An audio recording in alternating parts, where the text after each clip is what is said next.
Hi Virgo, welcome to Sophquest. I'm Spence. Welcome back if you are a subscriber, and welcome in if you're new. This is going to be a reading for the week of June 28th through July 4th. So, for all Americans out there, happy Independence Day at the end of the week. And for anybody else out in the world who celebrates it as well, yeah, happy 4th of July. I have dressed accordingly for you guys. All right, I'm going to be using this week the Wild Unknown Archetypes book by Archetypes deck and book by Kim Krans. Fantastic. Highly recommend it. And the Tarot of the Spirit by Pamela and Joyce Eakins. Also enthusiastically and highly recommend it. I have learned so much from both of these decks, and I use them for a lot of my own personal work, for just self-knowledge, personal development, personal growth, and spiritual growth, that kind of thing, for sure. They're so good. So yes, Virgo, for you. Aren't you glad Mercury's finally inching forward? Yes, Mercury's out of retrograde since the 22nd and eking forward, and will finish its post-shadow period by July 7th. So more clarity, just easing up on everything, on the way you think, but also on your decision making and moving forward with anything that you're trying to begin. That's what I was trying to say. Okay, it's this one. The Ring. All right, Virgo, the Ring for you. Totally cool. Let's read that. The Ring. All right. Very good. This card represents the infinite, the wheel, and the connection. The ring is an image of connectedness. Rather than viewing life as linear, as a series of progressive achievements, the ring challenges us to sense the cyclical, the infinite nature of our world and experiences.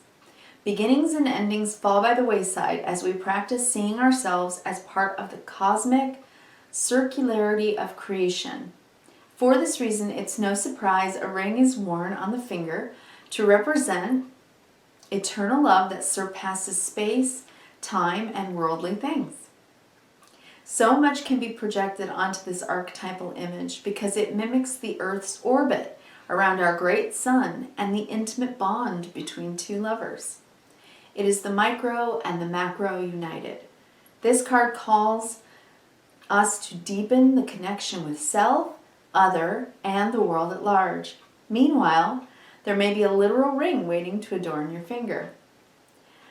Connectedness, humility, and sacred cycles. I suppose to the lower, it could be unconscious repetition, right? It says that in the book. Study images of the mandala, the unus mundus, the Ouroboros, and the medicine wheel. Very cool. Take stock of the jewels you adorn yourself with, and watch out for rings you wear out of habit that keep you connected to the old you. Interesting. All right, so I like to adorn a bit. I'm a Gemini, you know, hey. The Ring. Okay, that is a beautiful card. Connectedness, unity, the circle of life, time, space-time, the Ouroboros. I love it. All right. And Virgo, we're also using the Tarot of the Spirit. So I'm going to lay your 9 cards now, and if you would just take some time to relax, take a deep breath, drop your shoulders. There's the first card. Drop your shoulders and keep breathing. Focus on your breath for a moment. Bring down your cortisol, right? The stress hormone. Lift up serotonin and dopamine. Get into a little bit happier state of mind, and relax. Excellent. Okay, we're ready. Cutting the deck, and there we go. First card out was the High Priestess. I will show you these all of them. I'm going to do horizontal, vertical, and big picture, okay? Then we have the 8 of Water. We have the Sister of Water, the 4 of Water, the 1 of Water. Look at the watery emotions. Okay, Virgo. 3 of Earth. Low groundedness, that's nice. Then we have the Devil. You are looking deep within yourself and asking yourself about what you are letting go of and what you are moving toward now.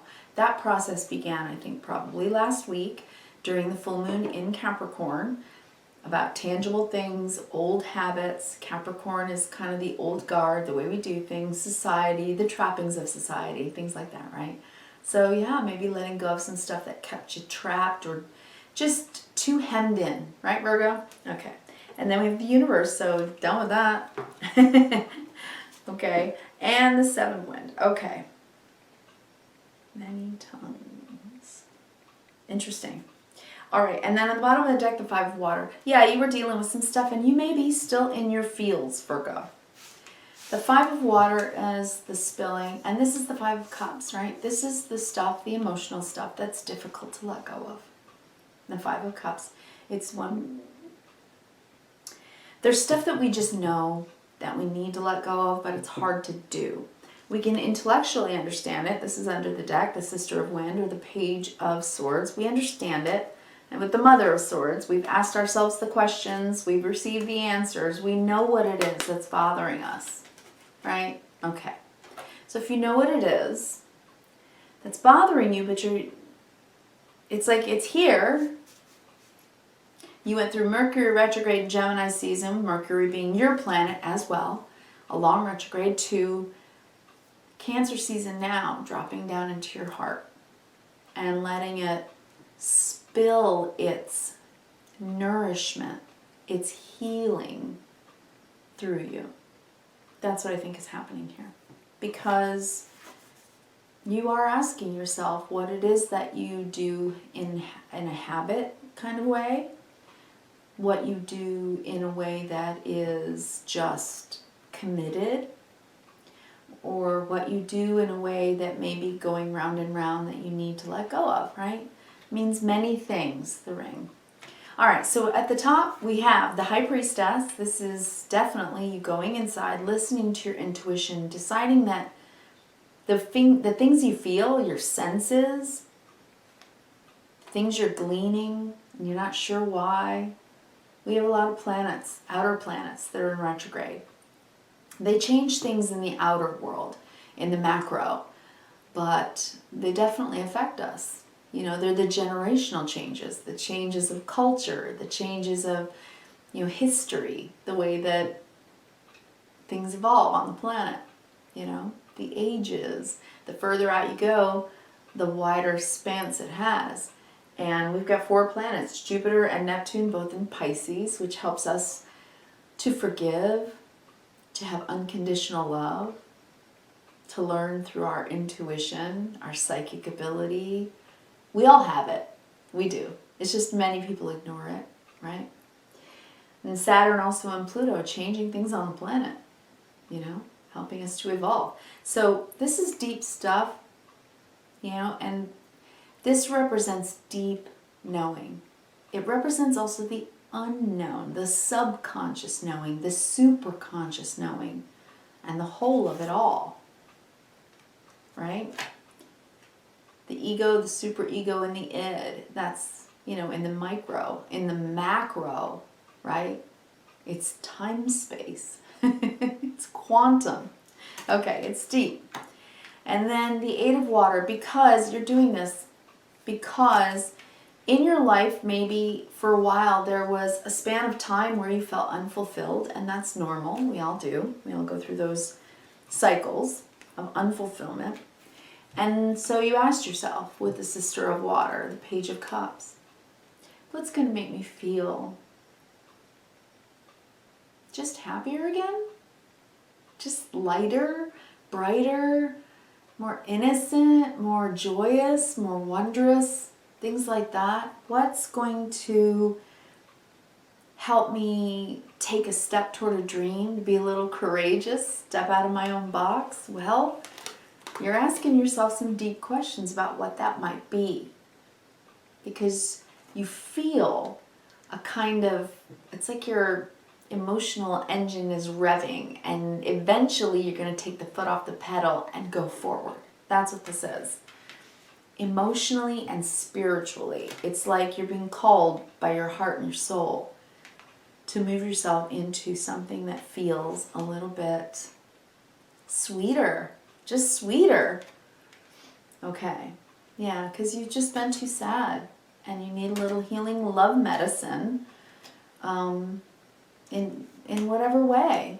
You know, this is a general reading, and for each and every one of you, it's going to be something different. It could refer to a job, it could refer to a relationship, right? Or a family member, or your dog. It could, you know, anything in your life that is part of your life that makes you take stock of what you value, because this is really very much about love, unconditional love and value. And this is very much about wanting to go toward that 9th cup of water, which is the fulfillment. Okay, then we have the 4 of water, the flood, which is kind of like getting back to emotional balance. And then read the release, the releasing and just letting it flow, getting back in the flow, okay? Taking stock of that. Because in the center of your reading today is the one of water, which is the Ace of Cups. In this deck, it's called the open channel. And this is when your heart chakra is open and flowing. And you're able to truly get into synergy with others. It's when it feels easy. It's when it feels easy to love and easy to receive love. And that's how you want to feel. That comes right under that 8 of water. There's the 9th cup. That's what you're needing. Healing love medicine. Okay, and then the 3 of earth.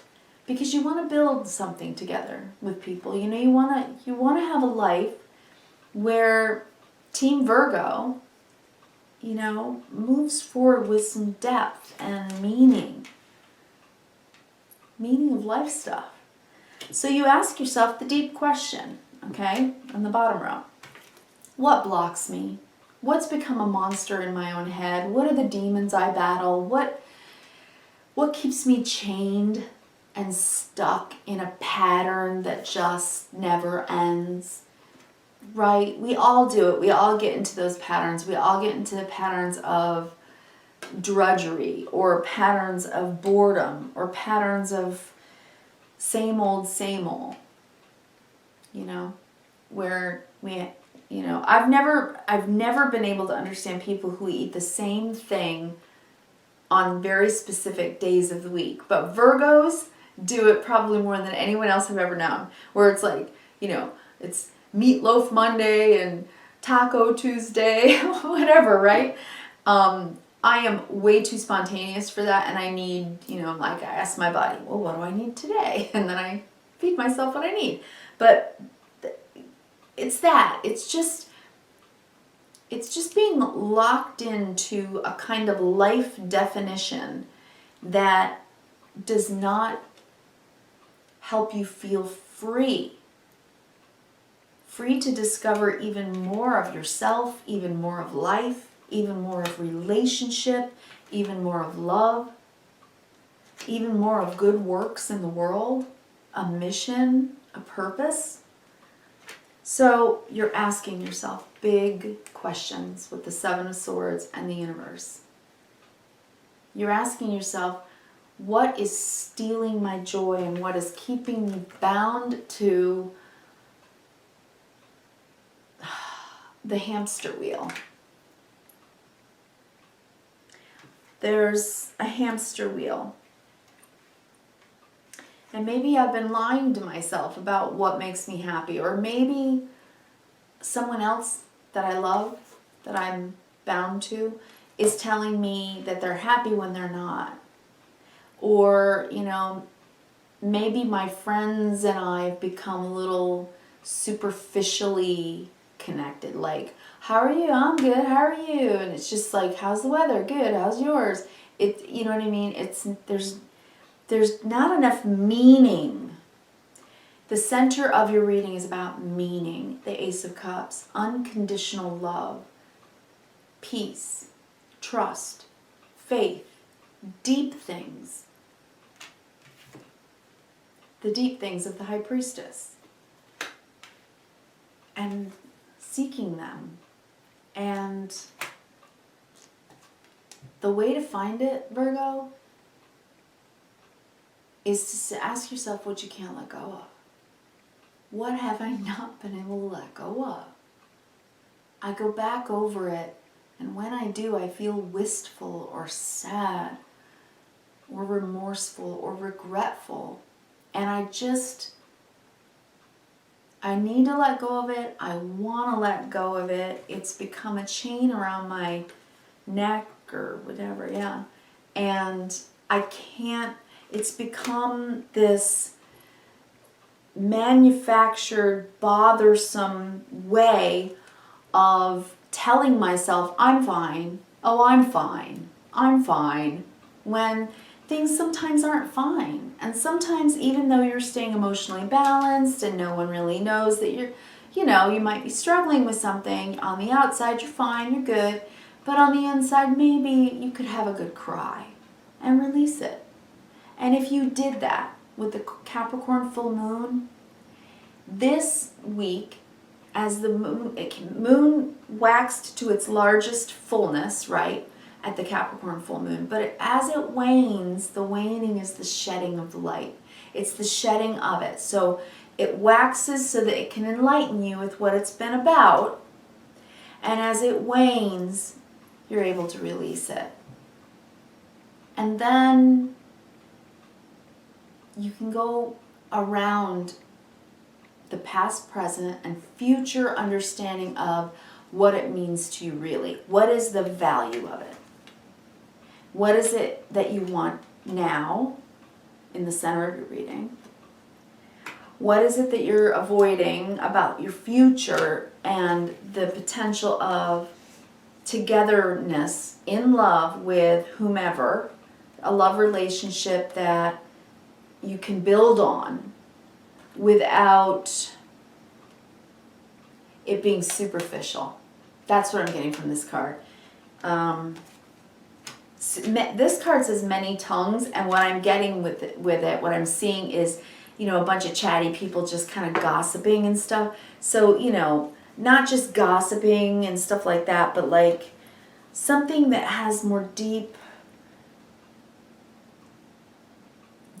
meaning, deep mystery, deep knowing. Something that lights you up inside and makes you so grateful to be alive. Sorry, I messed those up.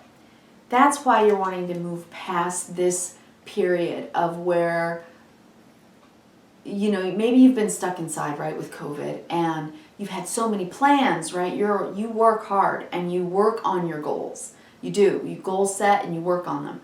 And maybe you haven't been able to. And that's what's been, kept you stuck and going nuts.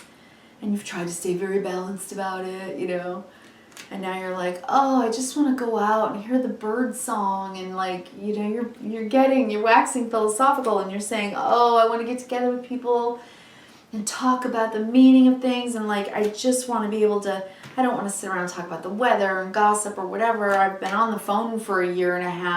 I want to go out and experience life in a deeper and more meaningful way. Walking out your front door, 8 of Cups, and going towards something that will be more fulfilling. And that's exactly what you're doing. So the ring for you, let's see what words jump out at me again.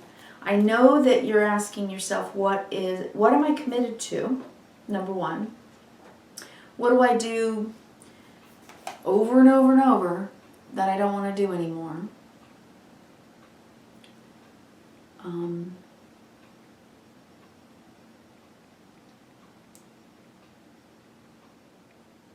This is just so much about seeing life big picture.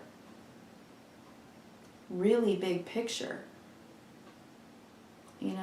Can be as big as the Earth's orbit or as intimate as, the wedding rings of 2 lovers, 2 married people. So, yeah, it's all of it. Deep connection with self, other, and the world at large. Connectedness and sacred cycles. I think that's the question for you. What are my sacred cycles that help me feel truly connected? And what are the hamster wheels that I just don't want to run around on anymore? That's the question for you, Virgo. you know, off the hamster wheel onto a sacred cycle that makes you feel really fulfilled. Because that's what you're looking to do. You're going here toward fulfillment in the center here. You're walking toward the 9th cup, unconditional love and a new beginning, to accomplish something. Fulfillment. Fulfillment. That's beautiful. So you go. Go Virgo. I want to wish you kindness, reverence, and gratitude. Please do thumb up if you really enjoyed the video. And if you're interested in hearing next week's video, please click subscribe and smash that bell. All right? You'll get notified when it pops up on Saturday or Sunday, okay? Before the week. All right? Take care. I'll talk to you again then. Bye. Thanks.